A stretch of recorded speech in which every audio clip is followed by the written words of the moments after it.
Hello and welcome to the Team Shop Builders Log, and this week we are going to be looking at some progress we've made with Afterchop. However, it hasn't all gone to plan.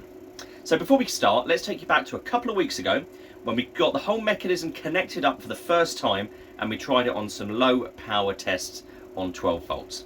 Let's have a look at that.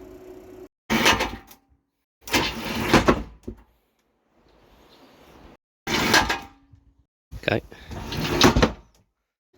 So those low power tests weren't anything special, but it did show that there was some promise with the idea and the system looked like it could work. Now we couldn't do any work on it until the following week, as we then decided to wire it up with the full LiPo batteries, using the actual switcher, the contactor that we're going to use to run the robot in its final form. This is the final test to see if this concept could actually become a reality, as if it fails at this point, then it's game over, back to the drawing board. So let's now ramp it up a little bit as we try it on 24 volts for the very first time.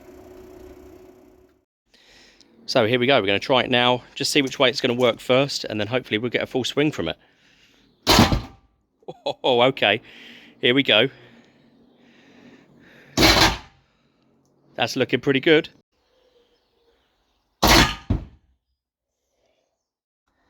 And there we go. It actually looks pretty powerful. For a first go, I think we were pretty pleased with it until we then got it back in the workshop, because after those last couple of test hits, the whole mechanism had seized up. So we took it back into the workshop, and here's the little overview and breakdown of what happened. So unfortunately that test wasn't as successful as we'd hoped. In testing, then the little bearing that's down at the bottom here popped out, and that's managed to shift that second stage, jamming the mechanism up, so I can't actually shift the arm at the moment. The bigger problem though lies down here.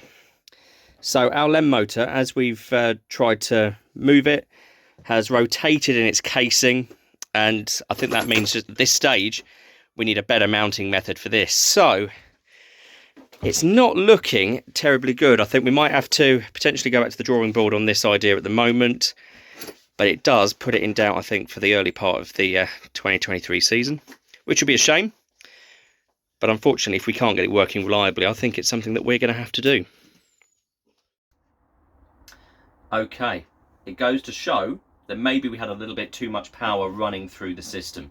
And we spent a bit of time discussing it. So my dad and I both work on these robots together. We sat down and we took a long time thinking about, could we get this working in the time we've got available?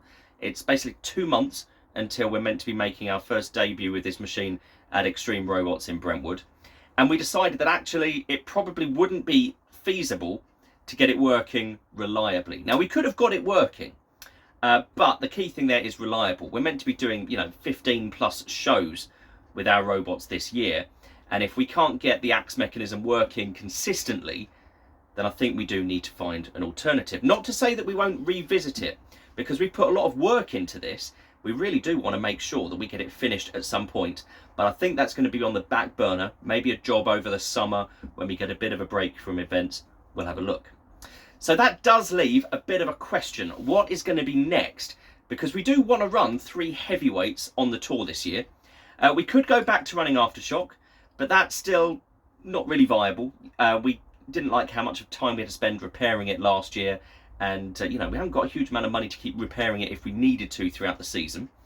We might still be bringing it out for 1 or 2 shows this year, but we don't want to commit to running it at every single competition, because it is a lot of work to keep a spinner running.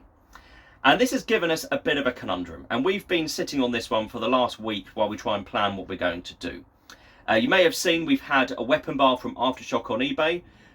It's going to finish while I'm recording this, so I'm hoping it's going to sell, and then that's going to give us a little bit of a fund to play with to work out what we're going to do for our 3rd heavyweight. We have been working on a few ideas. One of the plans we had was to try and get a 4-bar lifter or flipper, similar to Lucky that you see in BattleBots. But then again, it's the same issue we've got. With 2 months to build a brand new machine, we think it's going to be quite tricky.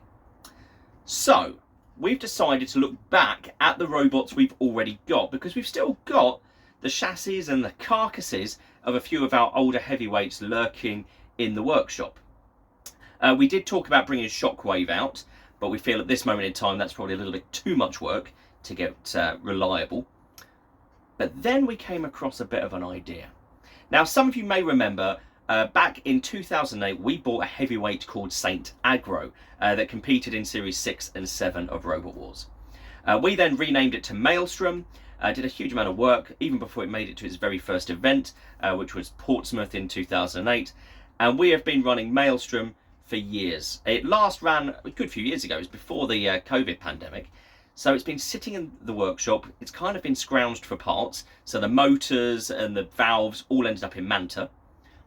But the fundamentals, decent chassis, decent pneumatic system, or what's left of it, but a working flipper system is in there. So I think we might be able to get Maelstrom going in time for Brentwood. And we've been making a few plans. We've got some new gearboxes and new drives ready to go in.